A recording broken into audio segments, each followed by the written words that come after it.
నమస్కారం. ఈటీవీ భారత్ కు స్వాగతం. మీరు చూస్తున్నారు న్యూస్ టైం. రాష్ట్ర గవర్నర్ గా సిపి రాధాకృష్ణన్ ప్రమాణ స్వీకారం. రాజ్ భవన్ లో జరిగిన వేడుక.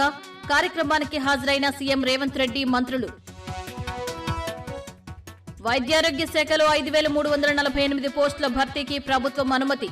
పబ్లిక్ హెల్త్, ఆయుష్, డ్రగ్ కంట్రోల్ విభాగాల్లో ఉద్యోగాలు. ఎంఎన్జే క్యాన్సర్ ఆసుపత్రిలోనూ సిబ్బంది భర్తీ. హనుమకొండ ఆర్డీఓపై సీఎస్ కు మంత్రి పొన్నం ఫిర్యాదు. తన ఫోన్ కాల్ రికార్డు చేసి ప్రతిపక్ష ఎమ్మెల్యేలకు పంపించారని ఆరోపణ. శాఖాపరమైన చర్యలు తీసుకోవాలని వినతి. ఇంజనీర్లతో సమావేశమైన ఎన్డీఎస్ఏ నిపుణుల కమిటీ. మేడిగడ్డ, అన్నారం, సుందిళ్ల ఆనకట్టల అంశాలపై చర్చ. పదవీ విరమణ చేసిన, బదిలీ అయిన ఇంజనీర్లు కూడా హాజరు. పార్టీ ఫిరాయింపులపై ఉన్న దృష్టి పంట నష్టంపై లేదెందుకు? ప్రభుత్వాన్ని ప్రశ్నించిన కేటీఆర్, పాడైపోయిన పంటలను పరిశీలించే తీరిక లేదా అని ఆగ్రహం.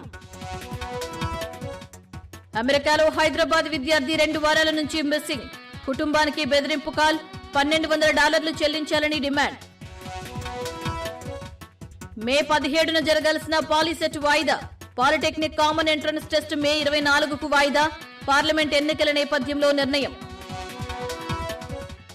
ఏపీలో వాలంటీర్లపైనే 40 కేసులు నమోదయ్యాయన్న సీఈఓ.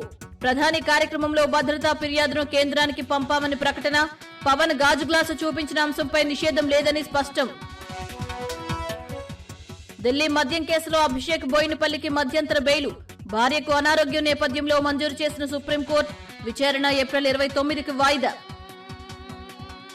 ఇవి ఇప్పటివరకు ఉన్న ప్రధానాంశాలు. మరిన్ని తాజా అప్డేట్స్ కోసం www.etvbharat.com వెబ్సైట్ ను సందర్శించండి.